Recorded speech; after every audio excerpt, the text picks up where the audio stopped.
In the last video we bought a Ford Focus ST with over 300 horsepower with a blown engine, and after fully disassembling it we finally found out what's wrong. What started with an oil pressure light quickly turned into a full engine teardown. And after pulling the engine apart completely, we finally discovered where things had gone wrong. So today we're rebuilding this engine from scratch. Luckily, the short block itself survived, which means this engine's getting a second chance. Well, I think we can go and get started with the cylinder head, right? Yeah, I just got it picked up to get it resurfaced. So yeah. All nice and done then? Uh-huh. And with the cylinder head freshly resurfaced and cleaned, this is the first part of the engine we can finally start rebuilding. After spending most of the previous video taking everything apart and figuring out what went wrong, it honestly feels pretty good to finally start putting parts back on instead. But before we can reassemble the cylinder head, there's still one important step left. All of the valves, valve springs and related components have to come out first so we can properly restore everything before it goes back together. Now for those of you that are new to engine components, this is your valve and this is your valve spring, and this spring goes over the valve stem, and then you got these super small collets, there's 2 per valve, that go over here. This is hard to show, but they secure the valve spring on the valve stem. So that's all of the parts that I'm removing now. And since this job's mostly just repeating the same thing over and over again, I figured it was the perfect opportunity to teach my cameraman how to do it as well. That way, next time I can just stand behind the camera instead. Although I'm not entirely convinced that would improve the video. Good job!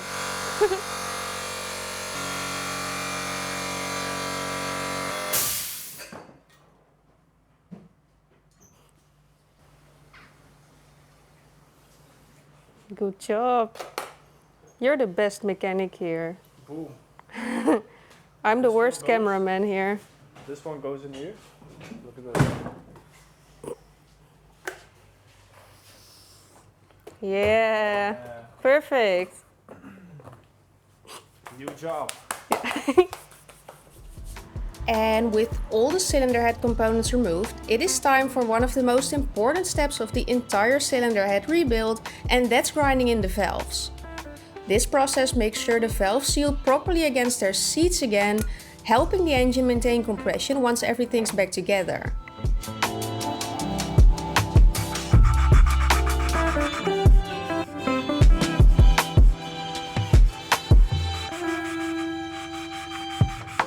And because every valve and valve seat wear in together over time, it is important to keep each valve matched to the seat it came from.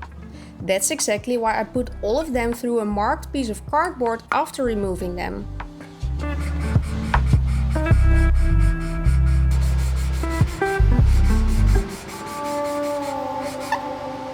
While I'm working on the cylinder head, Pascal's outside enjoying the sunshine. Well, sort of. He's actually outside cleaning all the parts that will eventually have to go back onto the engine. I don't know if it's just me, but cleaning parts always seems to take longer than the actual rebuild itself. So we're still missing some parts that weren't on the engine. They're in the car. So let's clean them too.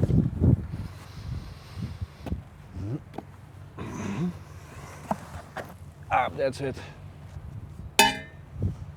This cleaning is probably one of the least glamorous jobs of an engine rebuild, but it is strangely satisfying seeing all those dirty old parts slowly come back to life. Alright, wanna replace the valve stem seals at double the speed? You can help me now. That's nice. You can flip it, because it's heavy.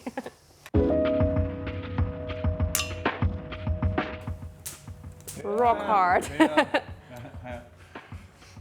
Alright, just like I said, we're doing this at double speed.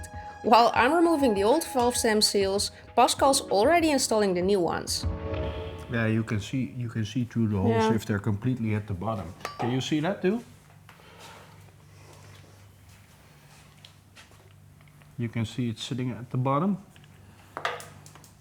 Also, for those of you doing this yourselves, there's a reason I'm first grinding in the valves and then replacing the valve stem seals, because that grinding paste you use for the valves, you don't want to get that into your new seals. So make sure you do it in this order, or else you'll damage your new seals and they won't work anymore. You have to do it all over again.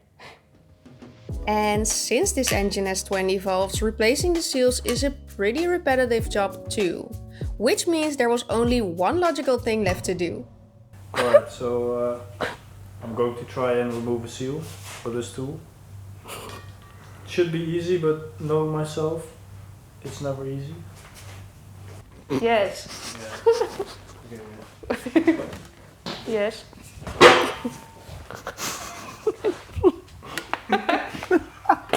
Dude. okay, Get it? You got it? Amazing. Now I'm gonna do it as fast as possible. Wow. Easy. You're a natural. Easy.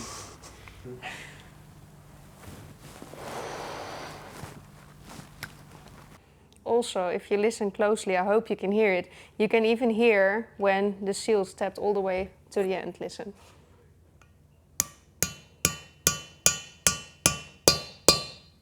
That's it. Before putting the valves back in, there's one more thing I want to take care of first. I'm lightly sanding the mating surface of the cylinder head to make sure the cam cover sits on a nice smooth surface again once everything goes back together. And a quick disclaimer for the DIY mechanics watching, this is definitely not something I'd recommend doing on a fully assembled engine that's still sitting in the car, cause you really don't want any sanding dust finding its way inside the engine. The only reason we're comfortable doing it here is because the cylinder head's completely stripped down and will be thoroughly cleaned again before final assembly. Alright, we're almost there, and now it's time for the last and most time-consuming part, and that's to put all of the valves back in. And now it's finally time to start putting everything back together again. I'm reinstalling all of the valves in the reverse order of disassembly, making sure every valve goes back into the exact same position it came from. And with every valve that goes back in, the cylinder head finally starts looking a little more complete again.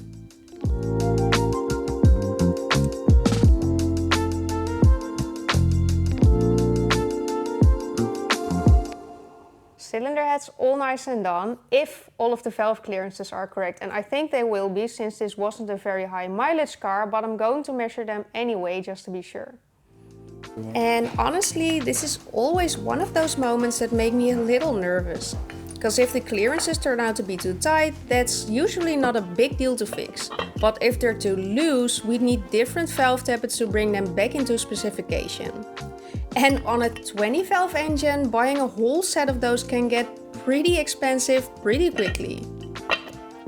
Luckily, this engine didn't have that many miles on it, so I'm hoping we're about to save ourselves a pretty expensive parts bill.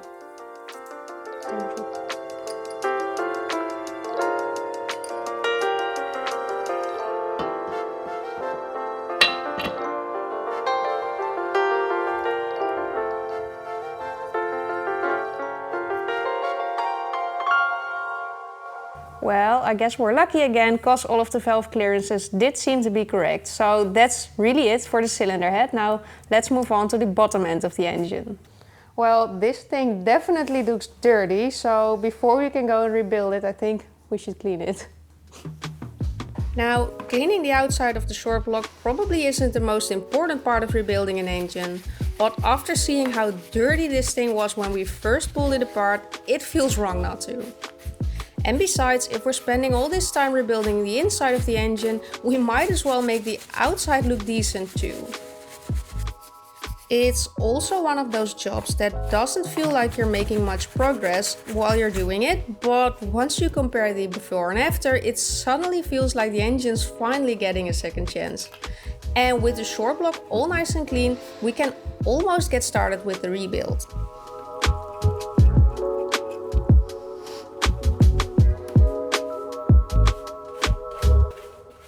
But before we go and start rebuilding, there's more to disassemble because we have to get this heavily damaged crankshaft out. Now, we could have gotten this crankshaft out, brought it to the machine shop and get it polished, but that's usually more expensive than a second-hand one. So I bought another engine. Now, I was actually looking for just a second-hand crankshaft, but then I found an entirely rebuilt engine. But if you know me, you know that I never buy good working engines, because this one's broken too. But everything has been rebuilt except this one has a cracked cylinder wall. So they've rebuilt everything, it still wasn't running perfectly, and when they took a better look, it turned out to be cracked, even though they shimed this engine, and I'll get to that later on. But yeah, everything's good except for the short block itself, and my own engine has a good short block, but the rest is broken. So I'm going to be using this for parts, so we have 2 more engines to disassemble now. 2 engines to disassemble, because apparently 1 broken engine wasn't enough. I decided to start with the spare engine first, since that's where a lot of the replacement parts are going to come from. But don't worry, I'm not going to show the entire disassembly process again in detail, cause you've probably seen more than enough of that in the previous video. What I am interested in though is the crankshaft from the original engine. Because even though we already know the bearings were badly damaged, we still haven't seen the full extent of the damage yet. But before we can get anywhere near removing the crankshaft, the engine stand brackets need to be removed, since that's connected to both the short block and the intermediate section. And once that's out of the way, there's still one thing blocking access to the crankshaft, the oil pump. So that has to come out next.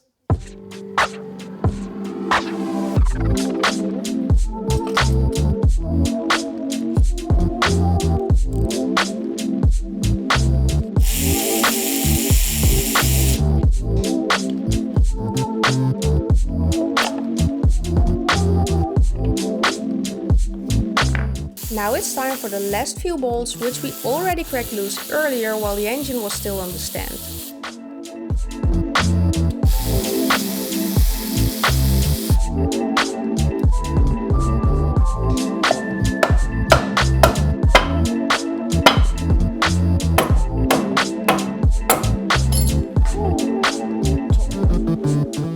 With the crankshaft out of the way, we can remove the remaining bearings and take a closer look at their condition.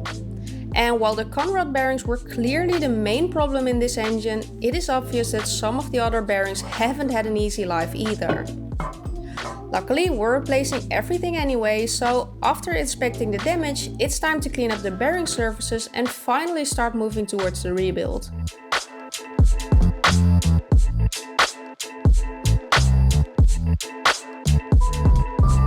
Now, we already know the internals of our donor engine are practically brand new, but whether the previous owner also fitted a new clutch, that's something we're about to find out. And considering the clutch from our original engine was pretty worn out, I'm hoping we're about to get a little lucky. Everything like new. Well, it's a rebuilt engine, so I'm hoping... Looky. On this fourth engine is a Volvo flywheel. Wow, how surprising! Well, I guess we're lucky again, because of course we already knew that the engine codes were the same, but these codes that tell you the size of the main bearings are also the same on the old engine and on the new one. So that means we can reuse every single internal, because everything has the same size, so that's really nice. And with the clutch removed, it is time to get the donor engine onto the stand and harvest the last few parts we'll be reusing for the rebuild.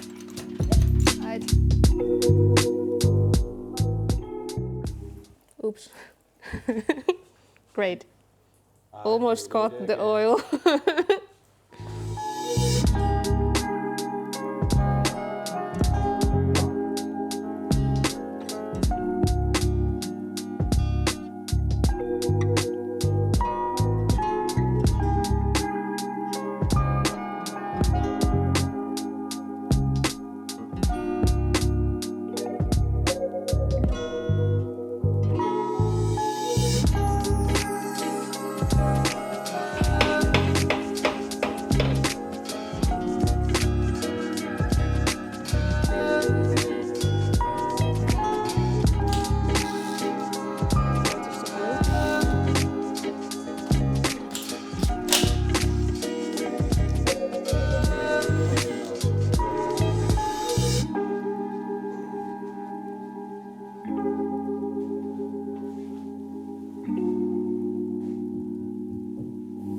Well, our main goal is currently to get that car back on the road again. I think there's something that's even more important, and that's to fix these wheels, because I don't even want to drive the Focus when the wheels look like this. So that's why I'm going to repaint them.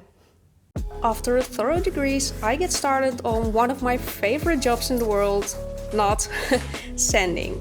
Now, I already wasn't exactly a big fan of sanding to begin with, but all the corners, spokes and little creases on these wheels somehow make it even worse. I honestly think these are the most annoying wheels I have ever had to sand. Luckily, Patrick's helping me out again, which not only makes the job go a bit faster, but also makes it a whole lot more enjoyable.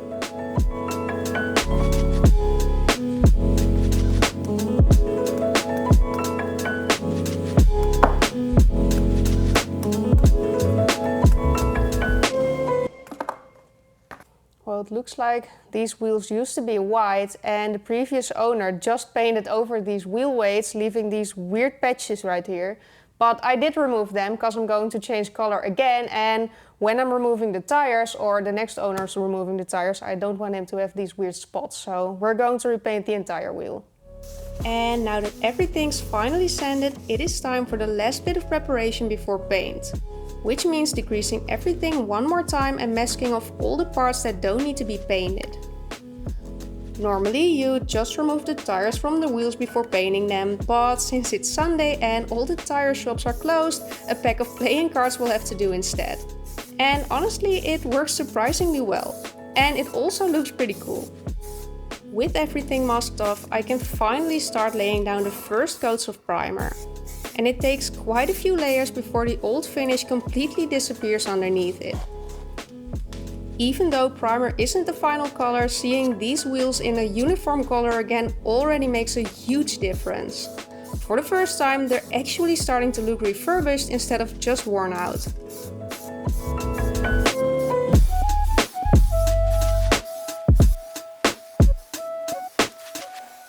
Primer's all nice and done, which means we can now go and put some color on there, and the color will be pink. Just kidding, it will be silver because I like a stock look. So let's put it on there, and I think it will look sick again. With the fresh silver paint on them, these wheels are finally starting to come together. And honestly, I already can't wait to see them back on the car. Of course, we're not done just yet. They still need a few coats of 2K clear coat before they're truly finished. But for the final result, you'll have to wait just a little bit longer, because I still have 3 more wheels to paint and I'd rather reveal all 4 of them at once. So for now, you'll just have to use your imagination. Well, got both engines disassembled. So now it's time to transfer all of the parts from the cracked engine into the original engine of the car. And we're going to do that together, because why not? That's more fun or something. Let's do it. At this point, we're basically reusing every internal part from the donor engine to rebuild our original one, with the short block itself being the only exception. For a moment, we did consider ordering a brand new set of crankshaft bearings anyway, but after taking a closer look, that honestly didn't make a whole lot of sense. These bearings are practically brand new, and aside from a cracked cylinder wall, the donor engine was running extremely smoothly before it came apart. After double checking all of the bearing codes and measurements, everything matched perfectly.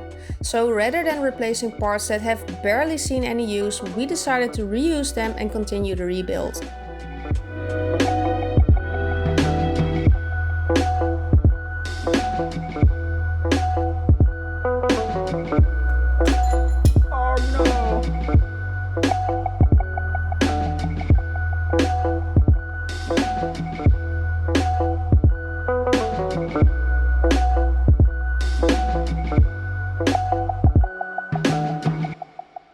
And while it's very important to make sure the backside of the bearing is completely clean and free of oil before installing, we're doing the exact opposite on the side that touches the crankshaft.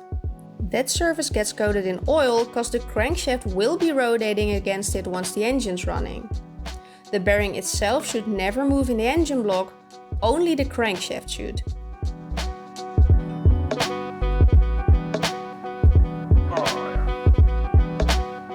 Next, I'm degreasing the mating surfaces cause we're finally ready to put them back together now that the crankshaft's back in place.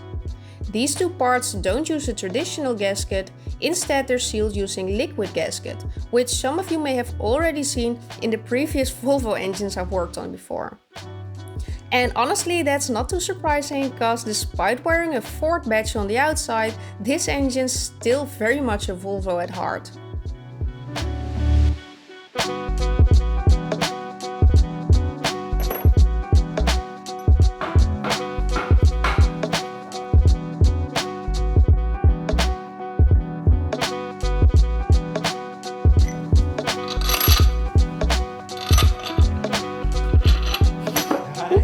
I'm using the electric ratchet to run the bolts in far enough so I don't have to turn a normal ratchet 100 times per bolt.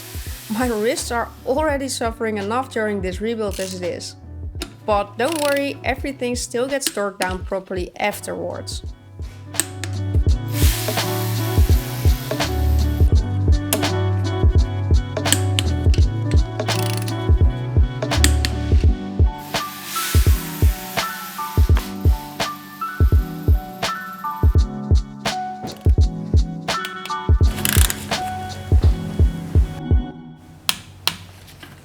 Here's your original Ford crankshaft seal.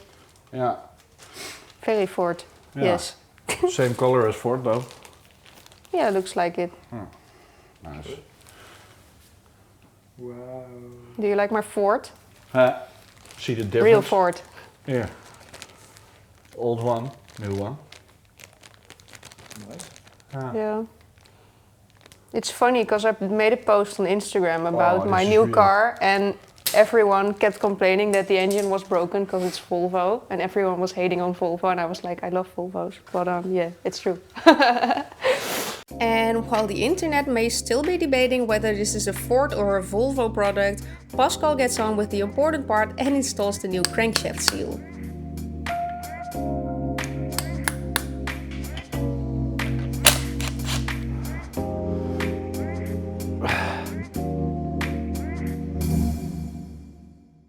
So I'm just gonna put some paper inside the cylinders before I go sanding the top, because then we prevent most of the stuff from falling down and getting on the crankshaft.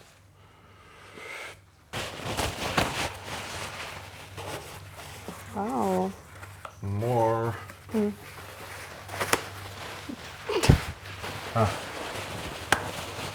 Well, we were very lucky with the coatings of the crankshaft bearings, but we're less lucky with the piston coatings, because on the new engine, yes, it's all code D, and this one has one C piston. So that means we'll be having to install one of our old pistons onto a new conrod, because we do want to use the new conrods, and then we can go and reinstall everything. But the rest of the coatings are correct, so it's only one piston we gotta change. So here you can see the piston coatings on the engine block itself, and here you can see the coating on the piston itself, and these have to be the same. So that's what you gotta look out for. Luckily, removing the piston from the conrod's pretty straightforward. These wrist pins aren't pressed into place, so after removing the retaining clips, I can simply tap the wrist pin out and connect our original piston to the rebuilt conrod instead.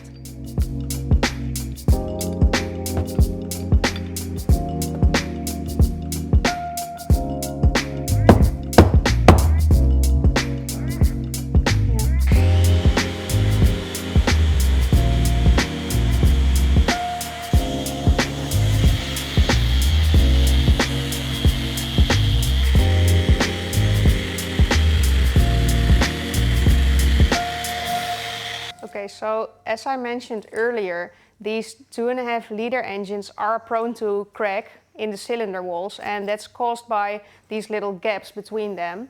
And to prevent that, you can shim the engine, and then you just tap a thin metal plate in between the cylinder walls. So that's what we're going to do. And Pascal's cleaning out those little gaps so the shims can fit in.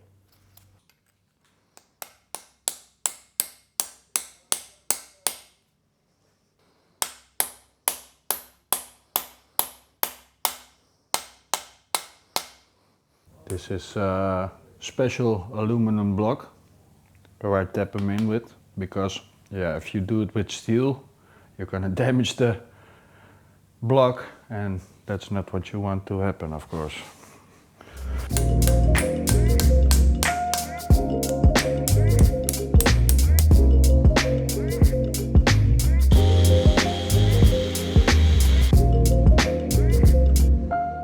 Okay, so we already washed the oil sump, but that was our old one and it was full of sludge and stuff. So we're going to wash the new one too.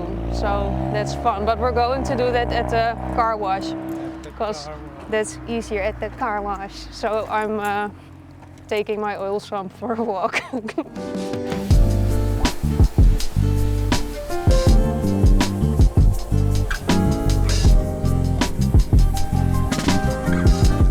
And while the oil sump's drying, we move on to another part that still needs some attention before it can back onto the engine, and that's the oil pump.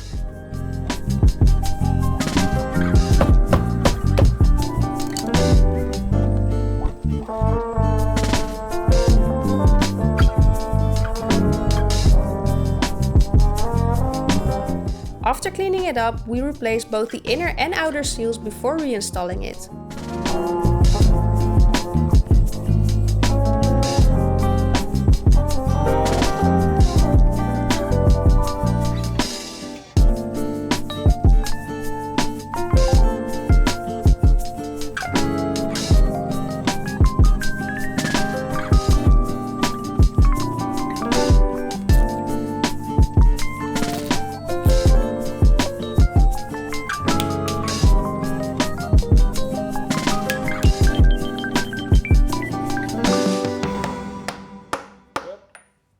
I think it is now time for the last part of the short block, and that's to install the pistons.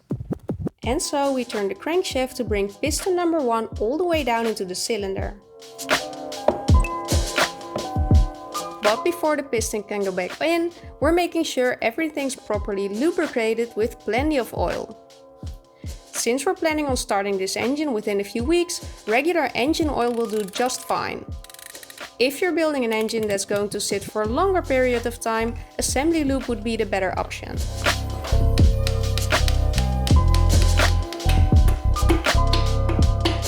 Once the piston is in place, there's one final thing we want to check before moving on to the rest of them, and that's the bearing clearance. Even though these bearings were already matched to the crankshaft in the donor engine, we'd much rather spend a few minutes checking than to have to pull the engine apart again later. So we're using some plastic gates to verify everything's still within spec. And when the results come back exactly as they should, we can finally move on to the remaining pistons with a lot more confidence.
Well, I'm really happy because the pistons are back in.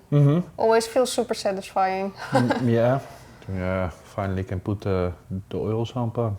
Yeah, and then I think short block's finally done, and I think we did this pretty quickly actually, but of course because it's a Volvo motor, but I think that's nice. Yep.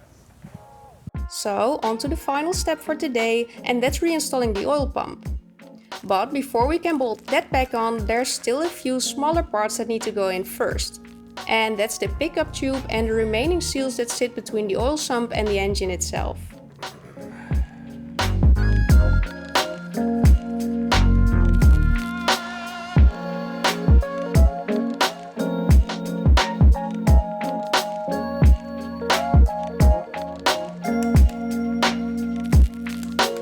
before the oil sump can actually go back on, I think you already know the drill by now. Degrease everything and apply that same liquid gasket we've been using throughout this rebuild.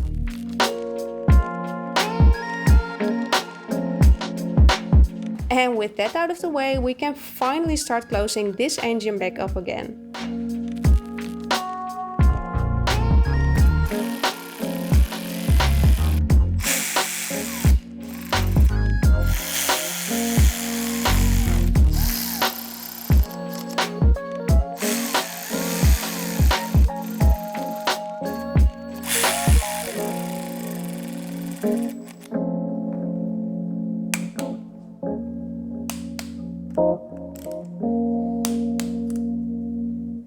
Well, that's it for the short block, and believe it or not, this engine's almost ready to go back into the car because we're going to reinstall the cylinder head once it's back into the car. But that's not what we're going to do today, because I think that's enough for now. But we did finish the rebuild of the short block and I'm really happy about that. And in the next video, we'll put this engine back into the car and hopefully take it for its first test drive to find out whether all of this work was actually worth it. So if you're interested in seeing that, make sure you subscribe. And for now, thank you so much for watching and I hope to see you next time. Bye!